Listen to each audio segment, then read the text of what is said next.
Hello everyone, I am your science teacher. Today we are going to start with physics chapter 3 energy. Now in the previous class we have already studied about what is work and what is energy. Now in this class we have studied about some topic like first is interconversion of energy and their subtopics are interconversion of kinetic energy and potential energy, law of conservation of energy, interconversion of energy and related numerical problems. Okay, now first is interconversion of potential and kinetic energy.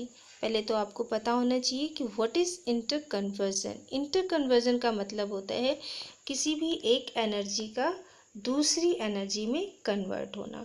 तो यहाँ पर interconversion किसका हो रहा है? Potential और kinetic energy का। तो इंटरकन्वर्जन ऑफ एनर्जी क्या होता है? One kind of energy can be completely converted into only one other kind of energy. क्या होता है इंटरकन्वर्जन? एक काइंड ऑफ एनर्जी दूसरे काइंड ऑफ एनर्जी में कम्प्लीटली क्या हो जाती है? कन्वर्ट हो जाती है। तो उसको हम इंटरकन्वर्जन ऑफ एनर्जी कहते हैं। ठीक है, अब हम पढ़ते हैं interconversion of kinetic energy and potential energy. कैसे हो रहा है? यहाँ पर हम क्या देख रहे हैं? पहले तो हमको पता होना चाहिए काइनेटिक एनर्जी और पोटेंशियल एनर्जी क्या होती है। ये हमने आपको पिछली क्लास में बता दिया था कि जो काइनेटिक एनर्जी होती है वो मूवमेंट वाली ऑब्जेक्ट्स में ये एनर्जी पाई जाती है। यानी जो ऑब्जेक्ट मूवमेंट में होते हैं उसमें काइनेटिक एनर्जी होती है और जो स्टेबल कंडीशन में होते हैं उसमें पोटेंशियल एनर्जी पाई जाती है। तो यहाँ पर क्या हो रहा है? When a ball is thrown from the ground in at upward direction initially it has only kinetic energy. जब हम किसी बॉल को हाथ से पकड़कर ऊपर के डायरेक्शन में थ्रो करते हैं, ठीक है, तो उस समय जब हम थ्रो कर रहे होते हैं तो उस समय ये किस कंडीशन में होती है? कौन की इस बॉल के अंदर उस समय कौन सी एनर्जी होती है? काइनेटिक एनर्जी होती है। As it moves higher and higher, मतलब हम इतनी तेज़ी से फेंकते हैं कि जितनी ऊंची वो जितनी हाइट तक वो जा सकती है वहाँ पर जाती है। और एक समय ऐसा होता है उसकी स्पीड क्या हो जाती है? डिक्रीज़ हो जाती है, धीमे हो जाती है विथ इंक्रीजिंग हाइट। जितना ज़्यादा हाइट तक वो जाता है, जब लास्ट कंडीशन तक वो पहुँच जाता है कि जितना हाइट तक वो बॉल जा सकता है, वहाँ तक जाने के बाद उसकी एनर्जी क्या हो जाती है? धीरे धीरे स्पीड क्या हो जाती है? डिक्रीज़ होने लगती है। अब वहाँ पर क्या होता है? Potential energy of the ball increasing but kinetic energy decrease. अब पोटेंशियल एनर्जी यहाँ पर ज़्यादा हो गई। क्यों? क्योंकि कोई भी चीज़ डिक्रीज हो रही है, बॉल की स्पीड धीमी हो रही है, यानी कि एक समय ऐसा आएगा वो पूरी तरह से स्टॉप हो जाएगा।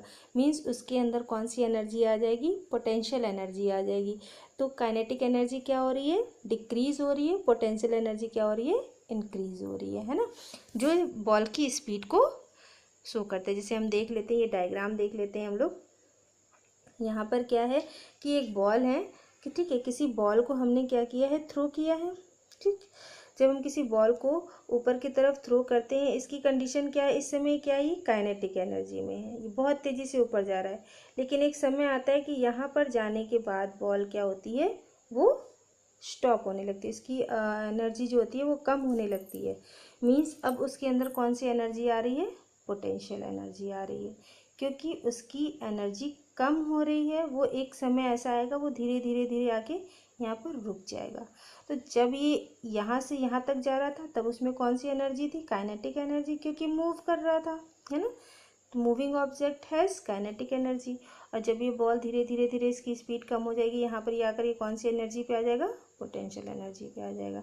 ठीक है, तो ये आपका क्या शो कर रहा है? काइनेटिक एनर्जी और पोटेंशियल एनर्जी को शो करता है। तो यहाँ पर क्या कह रहा है? At maximum height speed becomes zero. जब बहुत हाइट तक पहुँच जाता है तो वहाँ पर जाकर जब वो बैक होने लगता है, मीन्स वहाँ पर जिस हाइट तक वो पहुँच पाया वहाँ पर उसकी एनर्जी क्या हो गई है? स्पीड क्या हो गई है? ज़ीरो हो गई है। As a result the kinetic energy also becomes zero. वहाँ पर जाके रुक गया, मीन्स उसके अंदर काइनेटिक एनर्जी क्या हो गई? पूरी तरह से ज़ीरो हो गई। But potential energy is the maximum. वहाँ पर क्या कंडीशन आ गई? काइनेटिक एनर्जी ज़ीरो और पोटेंशियल एनर्जी सबसे ज़्यादा वहीं पर होगी। After achieving the maximum height the ball starts returning in the downward direction. जब बॉल एकदम हाइट तक पहुंच जाता है, मतलब उससे आगे वो जा ही नहीं सकता, वहां पर उसकी पोटेंशियल एनर्जी मैक्सिमम हो जाती है और काइनेटिक एनर्जी, क्योंकि वहां जाकर बॉल रुकने लगती है ना, तो काइनेटिक एनर्जी क्या हो जाएगी, क्योंकि काइनेटिक एनर्जी में मूविंग ऑब्जेक्ट में जो होती है एनर्जी, लेकिन वहाँ पर वो रुक गई तो वहाँ पर उसके अंदर मिनिमम क्या होगी, मतलब ज़ीरो क्या हो जाएगी काइनेटिक एनर्जी, और हायर मैक्सिमम क्या हो जाएगा पोटेंशियल एनर्जी। अब क्या कह रहे हैं, जैसे ही वो डाउनवर्ड डायरेक्शन में आता है the potential energy gets converted into kinetic energy. यहाँ पर काइनेटिक एनर्जी पहले पोटेंशियल में कन्वर्ट हुई, पोटेंशियल एनर्जी अब किस में कन्वर्ट हो जा रही है, काइनेट। वहाँ जैसे ही वो हाइट पे पहुँचता है वहाँ पर पोटेंशियल एनर्जी, फिर वो मूव करता है तभी तो नीचे आता है, तो पोटेंशियल पहले काइनेटिक से पोटेंशियल में कन्वर्ट हुआ, फिर पोटेंशियल से फिर काइनेटिक में कन्वर्ट होता है ना। तो इस तरह से कन्वर्जन हो रहा है, इसमें इंटर कन्वर्जन हो रहा है। By the time of the ball is about to touch the ground, तब तक जब तक वो बॉल ग्राउंड से टच नहीं हो जाती है, the total potential energy in it is converted into kinetic energy. तो इस तरह से इनमें इंटर कन्वर्जन होता है, काइनेटिक से पोटेंशियल, पोटेंशियल से काइनेटिक। ठीक है, अब हम आते हैं law of conservation of energy. Conservation मतलब किसी भी चीज़ को कंजर्व करना, सुरक्षित रखना। तो यहाँ पर law of conservation of energy क्या कह रहा है, energy can neither be created not destroy. आपने शुरू से ही आप शुरू से पढ़ते चले आ रहे हैं कि एनर्जी को ना तो हम क्रिएट कर सकते हैं, ना ही डिस्ट्रॉय कर सकते हैं, ना ही खत्म कर सकते। It can only be transform from one form to another. इसको हम सिर्फ एक फॉर्म से दूसरे फॉर्म में कन्वर्ट कर सकते हैं। दस the sum total of energy of the system remains constant. और यहाँ पर अगर हम टोटल एनर्जी की बात करें तो वो हमेशा क्या होती है, कांस्टेंट रहती है। नाउ फर्स्ट इज सेकेंड, पहला हमने पढ़ा आपका अब हमारा आता है, पहले हमने मैकेनिकल एनर्जी पढ़ ली, अब हमारी बारी आती है हीट एनर्जी के बारे में। हीट एनर्जी क्या कह रहा है, the energy possessed by a body due to heat content by it's called heat energy. अगर किसी बॉडी में अगर एनर्जी है वो किसकी वजह से है, हीट की वजह से है, तो वो एनर्जी कहलाती है आपकी हीट एनर्जी। यानी हीट की वजह से जो एनर्जी पॉजेस्ड हो रही है वो आपकी हीट एनर्जी कहलाती है। जैसे एग्जांपल में ले लें, put a pot half filled water to a gas stove, cover its mouth with a lid and heat it until the water start boiling. When water is the pot start boiling, the lid begins to move up and down. यहाँ पर इन्होंने क्या कहा कि कोई pot है, उसमें हमने पानी लिया, हाफ फिल्ड वाटर लिया, ठीक है, और उस पॉट को कैप से ढक दिया। ढकने के बाद उसको हमने क्या कर दिया, स्टोव पे रखा। जैसे ही हम स्टोव पे रखते हैं वो वाटर क्या होता है, बॉयल करने लगता है। जैसे ही वाटर बॉयल करता है वो लीड क्या होती है, देखिए इस तरह से। यहाँ पर आप डायग्राम में क्या देख रहे हैं, इस फिगर में आपको क्या दिखाई दे रहा है कि जब पानी बॉयल करने लग रहा है तो भाप की वजह से ये लीड क्या हो रहा है, अप एंड डाउन हो रहा है ना। तो यहाँ पर ये जो इसके अंदर किसकी वजह से ये अप एंड डाउन कर रहा है, हीट एनर्जी की वजह से कर रहा है। मीन्स इसको स्टोव से हीट मिल रही है और हीट मिलने से पानी के अंदर एनर्जी आ जा रही है, और वो एनर्जी कौन सी है, हीट एनर्जी है। ठीक है, all of us are familiar with pressure cooker. Pressure cooker सबके घरों में है, ठीक है ना। It is use in our house to cook food. यहाँ पर हमारे घरों में इसको खाना पकाने में यूज़ किया जाता है। While cooking food it is placed over the gas stove. जब हम प्रेशर कुकर को जब हम स्टोव पे रखते हैं तो क्या होता है, water in the pressure cooker gets heated and change to steam. यहाँ पर क्या हो रहा है कि जब किसी भी चीज़ को कुकर में रख के पकाते हैं तो जो चारों तरफ से पूरी तरह से पैक्ड रहता है कुकर, है ना। तो उसमें एक जो आपका विशल लगा होता है ना, तो क्या करता है, पार्शली क्या करने लगता है, लिफ्टिंग होने लगती है लिड की। ऑल्सो प्रोड्यूसिंग, जो आपका लिड है, जो आपका सीटी है, जो विशल लगी होती है, वो क्या करती है, वो साउंड प्रोड्यूस करने लगती है। मीन्स हमको क्या शो हो रहा है इसमें कि ये जो साउंड प्रोड्यूस हो रहा है वो कुकर के अंदर रखी ऑब्जेक्ट के अंदर जो भी चीज़ें रखी हैं उसमें हीट प्रोड्यूस हो रहा है, जिसकी वजह से ये मूव कर रहा है ऊपर की तरफ और साउंड प्रोड्यूस हो रहा है। तो ये भी क्या है, किस चीज़ का एग्जाम्पल हुआ, हीट एनर्जी का एग्जाम्पल हुआ। ठीक है, the examples given above show that heat has to ability to do work and hence it is a form of energy. यहाँ पर क्या कह रहा है कि हीट क्या है, एक फॉर्म ऑफ एनर्जी है, एनर्जी का ही एक फॉर्म है, और heat has ability to do work. भाई हीट ही है जो नीचे स्टोव से हमारे पॉट को हीट मिल रही है, मीन्स कुछ ना कुछ वर्क कर रहा है ना, तो हीट के अंदर एबिलिटी टू डू वर्क यानी काम करने की क्षमता होती है। उसी तरह अगर हम नेक्स्ट पढ़ें लाइट एनर्जी, लाइट भी क्या है, light is that form of energy which enable us to see object. Light ही एक एनर्जी है, लाइट की ही वजह से हमें कोई भी ऑब्जेक्ट हम ईजिली देख सकते हैं। अगर लाइट एनर्जी ना हो तो हमको कोई भी ऑब्जेक्ट दिखाई नहीं देगा।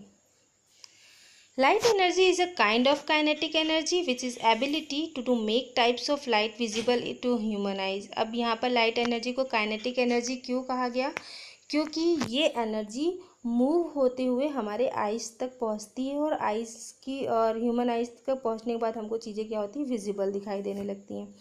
Light is defined as a form of electromagnetic radiation emitted by a hot objects like laser, bulb and the sun।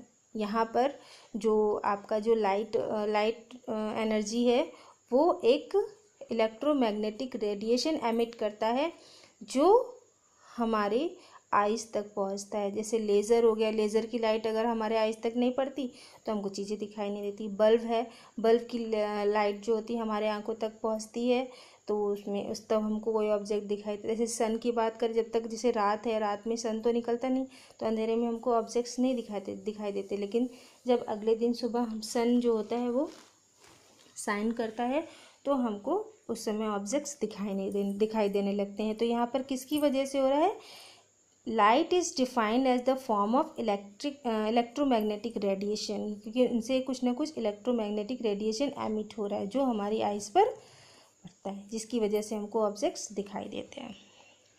Example, there are many example we see in our routine life carrying light energy like lighted candle, candle को जलाते हैं वो भी कहेगा किस चीज़ का example हो जाएगा आपका, लाइट एनर्जी का। फ्लैश लाइट हो गया, फायर हो गया, electric bulb, kerosene lamp, star and other luminous bodies, इन सभी चीज़ों से जिससे हमको लाइट प्रोड्यूस होता है, मीन्स उसके अंदर कौन सी एनर्जी है, लाइट एनर्जी है। ठीक है, अब हम पढ़ते हैं नेक्स्ट साउंड एनर्जी। साउंड की बात करें तो यहाँ पर अगर हम जो बोल रहे हैं और आप सुन रहे हो, मीन्स ये किसी न किसी एनर्जी की वजह से ही आपको आवाज़ मेरी सुनाई दे रही है। तो जो हम बोल रहे हैं तो मेरे बोलने से जो एनर्जी निकल रही है वो साउंड एनर्जी है। ठीक है, जो हमारे सुनने में हेल्प करता है। When you beat a drum, drum बजाते हैं, membrane of drum vibrate, vibration होता है उसका मेम्ब्रेन, है ना, ड्यू टू साउंड प्रोड्यूस, जिसकी वजह से साउंड प्रोड्यूस होता है। नॉर्मली जब हम किसी भी चीज़ को बजाते हैं, जैसे ड्रम की ही बात हो रही है यहाँ पर, तो जब हम ड्रम को बीट करते हैं तो उसका जो मेम्ब्रेन होता है वो वाइब्रेट करने लगता है। तो वाइब्रेट करने से एक साउंड प्रोड्यूस होता है जो साउंड एनर्जी कहलाता है। ठीक है, अब यहाँ पर जैसे सेकंड है, when the strings of a guitar और वीणा आर स्ट्रक, जैसे स्टार जो आपका गिटार है, जो वीणा होता है उसमें आपका क्या लगा होता है, स्ट्रिंग्स लगे होते हैं। स्ट्रिंग को जब आप फिंगर के थ्रू मूव कराते हो, वाइब्रेट कराते हो, तो उससे एक साउंड प्रोड्यूस होता है। तो वो कौन सा साउंड, वो किसकी वजह से होता है, साउंड एनर्जी की वजह से साउंड प्रोड्यूस होता है। इसी तरह रेडियो की बात करें तो रेडियो में एक स्पीकर होता है, वो स्पीकर क्या करता है, अगर हम स्पीकर को टच करें हल्के से तो हमको ऐसा लगता है कि स्पीकर का जो स्पीकर जो है वो वाइब्रेट हो रहा है, मीन्स वो साउंड प्रोड्यूस कर रहा है। किसकी वजह से, साउंड एनर्जी की वजह से। ठीक,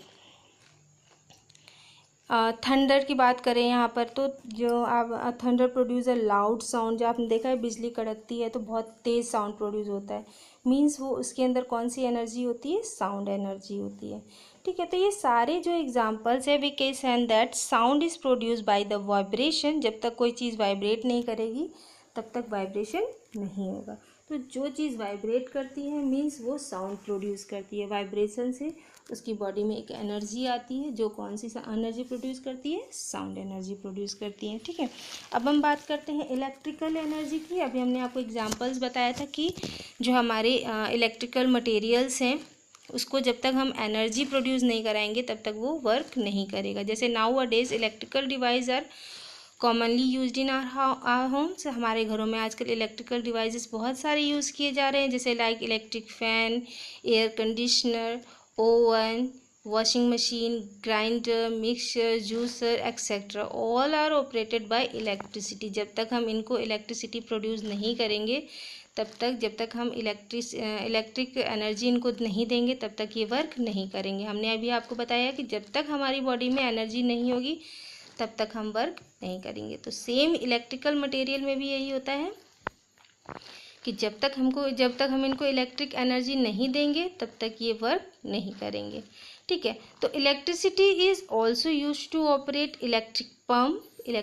भाई इलेक्ट्रिक पम्प किस पे काम करेगा? इलेक्ट्रिसिटी का पर भी ये वर्क करेगा, है ना।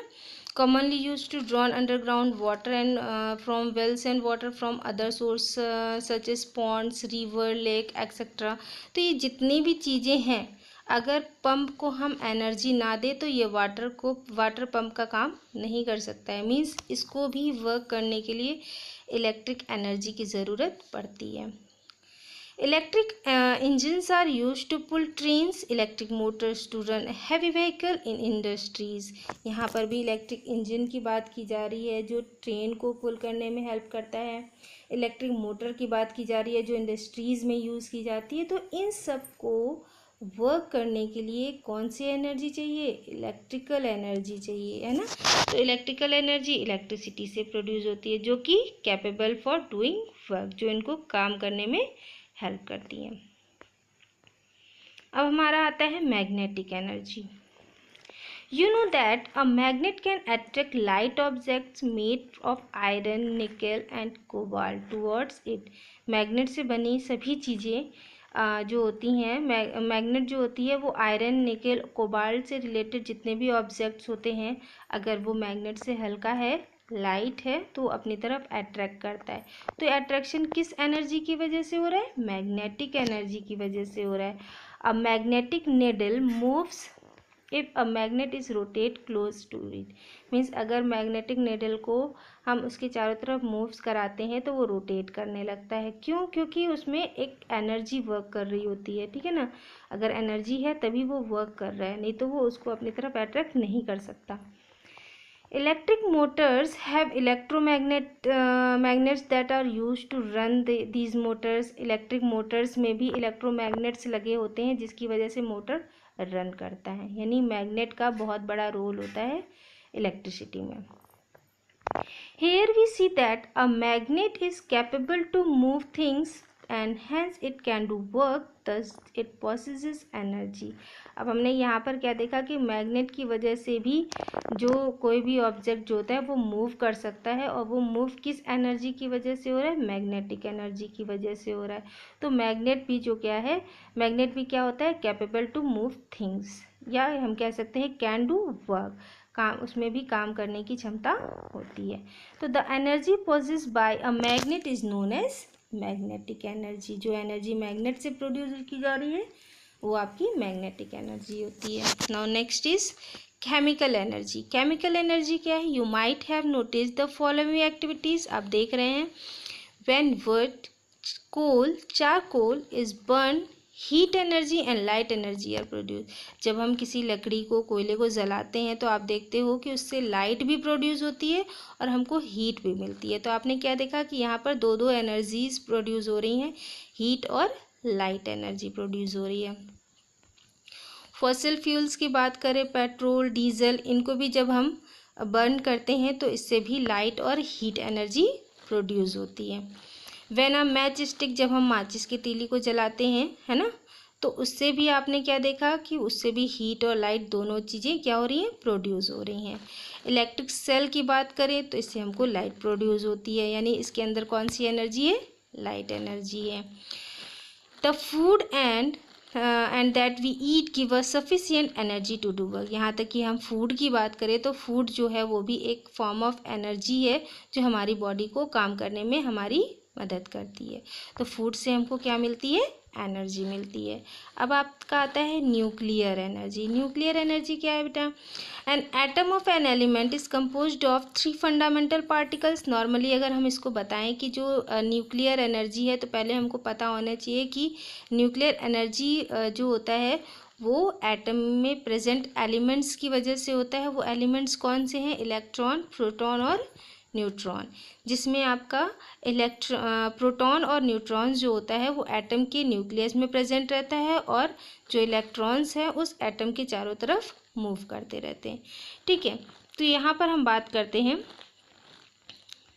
इस डायग्राम को। अगर हम देखें तो हमने क्या देखा कि जो बीच में आप देख रहे हैं डायग्राम, इस फिगर में आपको क्या शो हो रहा है कि यहाँ पर एक एटम है। ठीक है, इस एटम के न्यूक्लियस में न्यूट्रॉन और प्रोटॉन मौजूद है। ठीक है, जिसमें न्यूट्रॉन के ऊपर जो होता है न्यूट्रल चार्ज होता है, यानी कोई चार्ज नहीं होता। प्रोटॉन के ऊपर पॉजिटिव का चार्ज होता है। ठीक है, और जो इसके चारों तरफ ये मूव कर रहे हैं ना, ये इलेक्ट्रॉन्स है। ये इस एटम के ऑर्बिट के चारों तरफ मूव करते रहो। और इलेक्ट्रॉन के ऊपर चार्ज कौन सा होता है? निगेटिव चार्ज होता है। ठीक है, तो इस तरह से जो एटम्स होते हैं इनसे भी एक एनर्जी प्रोड्यूस होती है। हम कह सकते हैं when a slow moving neutrons strike the nucleus of a heavy atom like uranium, plutonium, their nuclei split into two medium weight nuclei and a huge amount of energy is released in the form of heat, light and other form of energy. यहाँ पर क्या कह रहा है कि जब कोई atom के इलेक्ट्रॉन्स न्यूक्लियस में क्या कर रहे हैं, मूव कर रहे हैं, तो अचानक से क्या होता है, ये न्यूक्लियाई जो होते हैं, जब हम क्या कह रहे हैं, जब न्यूट्रॉन्स जो होते हैं वो न्यूक्लियस से स्ट्राइक करते हैं, है ना। चाहे वो जो एटम होता है, मान लीजिए वो एटम यूरेनियम का हो, प्लूटोनियम का हो, तो जब उसके न्यूक्लियस स्प्लिट होते हैं तो वो 2 मीडियम पार्ट में डिवाइड हो जाते हैं। ठीक है, और जैसे ही वो स्प्लिट होते हैं तो उससे एक एनर्जी प्रोड्यूस होती है जो बहुत ज़्यादा हीट, लाइट और दूसरे फॉर्म ऑफ एनर्जी प्रोड्यूस करती है। This phenomenon is known as nuclear fusion. जब न्यूक्लियर 2 भागों में डिवाइड होता है, स्प्लिट होता है, तो वहाँ पर उसको हम न्यूक्लियर फ्यूजन कहते हैं। और इस फ्यूजन में बहुत सारी हीट, लाइट और दूसरे फॉर्म ऑफ एनर्जी प्रोड्यूस होते हैं। और इस फ्यूजन में जो एनर्जी प्रोड्यूस होती है उसको हम न्यूक्लियर एनर्जी कहते हैं। ठीक है, अब हमारा नेक्स्ट पॉइंट आता है inter conversion of energy. Inter conversion of energy क्या है? इंटर कन्वर्जन ऑफ तो मैंने बता दिया कि एक एनर्जी का दूसरे एनर्जी में पूरी तरह से चेंज हो जाना, है ना, कन्वर्ट हो जाना, वो होता है इंटर कन्वर्जन। अब यहाँ पर हम पॉइंट टू पॉइंट देख लेते हैं, यहाँ पर कौन कौन सी एनर्जी किस एनर्जी में कन्वर्ट हो रही है। तो पहला है आपका inter conversion of mechanical energy. अब यहाँ पर एग्जाम्पल है, when 2 stones are struck against each other, sparks and are produce here, mechanical energy is converted into light and heat energy. अब यहाँ पर आप फिगर देख रहे हैं कि 2 स्टोन हैं, इसको हम स्ट्राइक कर रहे हैं, तो अपने मैकेनिकल एनर्जी के थ्रू हम स्ट्राइक कर रहे हैं। स्ट्राइक करते हैं तो ये जो हमारी मैकेनिकल एनर्जी है वो किस में कन्वर्ट हो रही है? हीट और लाइट एनर्जी में कन्वर्ट हो रही है। तो यहाँ पर इंटर कन्वर्जन किसका हुआ? मैकेनिकल से हीट और लाइट एनर्जी में। When a bell is rang, mechanical energy is converted into sound energy. अब बेल है, जब तक हम उसको बजाएंगे नहीं तब तक वो बजेगा नहीं, है ना। तो हम बजाते किससे हैं? अपने मैकेनिकल एनर्जी से। और जब वो बजने लगता है तो वो एनर्जी किस एनर्जी में कन्वर्ट हो जाता है? साउंड एनर्जी में कन्वर्ट हो जाता है। अब हम बात करते हैं inter conversion of chemical energy की। तो केमिकल एनर्जी की बात करें तो when you are burned cracker, जब आप क्रैकर्स जलाते हो, दीपावली में जब आप क्रैकर्स जलाते हैं तो जो हमारे क्रैकर्स होते हैं उसमें केमिकल्स हैं होती हैं ना, बहुत उसके अंदर केमिकल एनर्जी होती है। जब उसको हम बर्न करते हैं तो क्या होता है? वो किस में कन्वर्ट हो जाती है? लाइट और साउंड। भाई जब क्रैकर जलता है तो आप क्या, साउंड भी निकलता है उसमें और लाइट भी बहुत सारी लाइट प्रोड्यूस होती है। तो यहाँ पर केमिकल एनर्जी किस में कन्वर्ट हो गई? लाइट एनर्जी और साउंड एनर्जी में। ठीक है, व्हेन फ्यूल आर बर्न, जैसे हम दिए वगैरह जलाते हैं, है ना, तो दिए जब जलाते हैं तो जो ऑयल डालते हैं उसमें केमिकल होता है। ठीक है, तो वो केमिकल एनर्जी जब हम जला देते हैं तो वो क्या प्रोड्यूस करती है? लाइट और हीट एनर्जी। ठीक है, तो यहाँ पर इंटर कन्वर्जन किसका हो गया? केमिकल एनर्जी का कन्वर्जन हो गया किस में, लाइट और हीट एनर्जी में। और यहाँ पर हमने पढ़ा था लाइट और साउंड एनर्जी, तो एक एनर्जी दूसरे एनर्जी में कन्वर्ट हो रही है। अब यहाँ पर थर्ड है आपका inter conversion of heat energy. यहाँ पर हीट एनर्जी कैसे कन्वर्ट हो रही है, heat energy store in steam in converted into mechanical energy in a steam engine.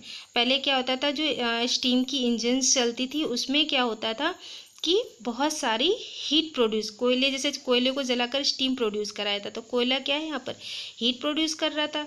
अब जैसे ही हीट प्रोड्यूस होने लगता है, ये ट्रेन जो हो रही है वो मूव करने लगती है। तो ये मूवमेंट होने लगा मीन्स इसके अंदर कौन सी एनर्जी आ गई, मैकेनिकल एनर्जी। तो हीट एनर्जी किस में कन्वर्ट हो गई, मैकेनिकल एनर्जी में।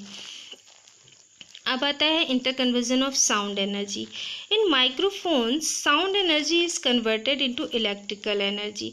अब यहाँ पर क्या है कि यहाँ पर जो आपका साउंड एनर्जी है वो किस में कन्वर्ट हो रही है, इलेक्ट्रिकल एनर्जी में कन्वर्ट हो रही है। मीन्स यहाँ पर जब हम बोल रहे हैं तो उसमें एक एनर्जी प्रोड्यूस हो रही है, कौन सी एनर्जी है, इलेक्ट्रिक एनर्जी है।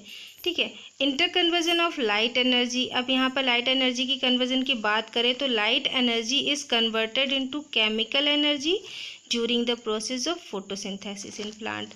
यही तो होता है ना फोटोसिंथेसिस में कि सन की लाइट जो होती है वो किस में कन्वर्ट होती है, केमिकल एनर्जी। अब ये केमिकल एनर्जी प्लांट्स में मौजूद लीव्स में केमिकल के फॉर्म में आ जाएंगी, जो उसमें फ्रूट्स होते हैं उसमें केमिकल के फॉर्म में हो जाएगी। भाई हमारे जो फ्रूट्स है उसमें भी तो केमिकल पाया जाता है ना। तो ये लाइट किस में कन्वर्ट हो जा रही है, ये केमिकल एनर्जी में कन्वर्ट हो रही है। ठीक है, light energy is converted into electrical energy by using solar cell, है ना। सोलर सेल आपने देखा होगा जो आज लोग सब जगह कई जगहों पर सन एनर्जी से इलेक्ट्रिसिटी प्रोड्यूस की जाती है ना। तो यहाँ पर सोलर सेल जो है जो आपका है वो किस एनर्जी की कन्वर्जन से हो रही, लाइट। जब तक इसमें लाइट नहीं पड़ेगी तब तक सोलर सेल से कोई भी एनर्जी प्रोड्यूस नहीं होगी। मीन्स सोलर सेल से हम इलेक्ट्रिसिटी तो प्रोड्यूस कराते हैं, तो वो लाइट एनर्जी किस में कन्वर्ट हो जा रही है, इलेक्ट्रिकल एनर्जी में। ठीक है, नेक्स्ट है हमारा inter conversion of electrical energy. अब इलेक्ट्रिक फैन है, इलेक्ट्रिक मोटर है।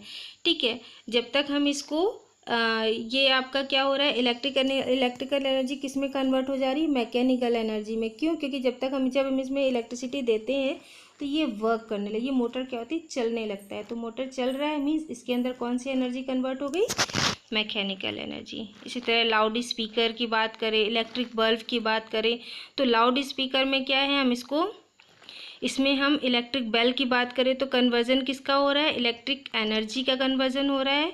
और इलेक्ट्रिक एनर्जी किस में कन्वर्ट हो जा रही है, साउंड एनर्जी में कन्वर्ट। भाई जो हम लाउड स्पीकर्स लगाते हैं उसका कहीं ना कहीं कनेक्शन हम इलेक्ट्रिसिटी से करते हैं, और जैसे ही इलेक्ट्रिसिटी कनेक्शन कर देते हैं वो किस में कन्वर्ट हो जाती है, साउंड एनर्जी में कन्वर्ट हो जाती है। इसी तरह आपका इलेक्ट्रिक बल्ब की बात करें तो इलेक्ट्रिक बल्ब को जैसे ही हम इलेक्ट्रिसिटी से कनेक्ट करते हैं वो किस में कन्वर्ट हो जाती है, लाइट एनर्जी में कन्वर्ट हो जाती है। ठीक है, तो अब हम यहाँ पढ़ते हैं रिन्यूएबल और non renewable source of energy. यहाँ पर जो 2 टाइप्स एनर्जी हैं वो रिन्यूएबल और नॉन रिन्यूएबल है। कैसे हम पहचानेंगे renewable non renewable, energy of sun, water, wind, biomass etcetera available from unlimited time. यानी कि जो सन एनर्जी है कभी ख़त्म नहीं हो सकती, वाटर एनर्जी है कभी ख़त्म नहीं हो सकती, विंड एनर्जी है, बायोमास एनर्जी है, ये कभी भी क्या होती है, आगे आने वाले समय में ख़त्म नहीं होती है। तो ये जितने भी आपके हैं they are inexhaustible such a source of energy, इसलिए इसको हम क्या कहते हैं, रिन्यूएबल, क्योंकि ये रिन्यूअल होती रहती है ना। डेली सन निकलता है, वाटर भी हमारा कभी ख़त्म ना होने वाला ऑब्जेक्ट है ना। तो ये जितनी भी चीज़ें हैं ये रिन्यूएबल होती हैं, इसलिए हम इसको किस में रखते हैं, रिन्यूएबल सोर्स ऑफ एनर्जी में रख सकते हैं। लेकिन कोयल हो गया, पेट्रोलियम हो गया, अब इसकी डिमांड भी ज़्यादा है और इसका यूज़ भी ज़्यादा किया जाता है, लेकिन इसको प्रोड्यूस करना जो होता है वो हमारे हाथ में नहीं है। तो ये चीज़ें क्योंकि हमको पता है कि ये फॉसिल फ्यूल से ज़मीन के अंदर से निकलती है, तो जितना ज़्यादा हम इसको यूज़ करेंगे धीरे धीरे क्या होंगी, ये ख़त्म होती चली जाएंगी। तो ये नॉन रिन्यूएबल है कि जो चीज़ें लिमिट में पाई जाती हैं उसको हम non renewable source of energy में रखते हैं। तो यहाँ पर कुछ एग्जांपल्स दिए हुए हैं जैसे रिन्यूएबल नॉन रिन्यूएबल का। रिन्यूएबल एनर्जी यहाँ पर क्या है, विंड, कभी ना खत्म होने वाला, हाइड्रो पावर यानी वाटर जो प्रोड्यूस करता है कभी खत्म होने वाला नहीं है, सोलर एनर्जी है, कभी खत्म नहीं होता, जियोथर्मल, ज़मीन के अंदर से जो एनर्जी प्रोड्यूस की जाती है वो भी कभी खत्म नहीं होती, बायोमास है, प्लांट है, हम लगाते रहे कंटिन्यू तो कभी खत्म नहीं होगी, तो ये रिन्यूएबल्स एनर्जी कहलाती है। Non renewable source of energy कौन कौन सी, ऑयल है, कोयल है, न्यूक्लियर है, नेचुरल गैस है, तो ये जितनी चीज़ें हम प्रोड्यूस नहीं कर सकते हैं, है ना, जैसे ऑयल है ये ज़मीन के अंदर से निकलती है, कोयल है, न्यूक्लियर है, बॉम्ब वगैरह जो एनर्जी है, ये सब एनर्जी जो होती है ये यूज़ करने के बाद क्या होती है, पूरी तरह से ख़त्म हो जाती है, तो ये नॉन रिन्यूएबल एनर्जी कहलाती है। ठीक है।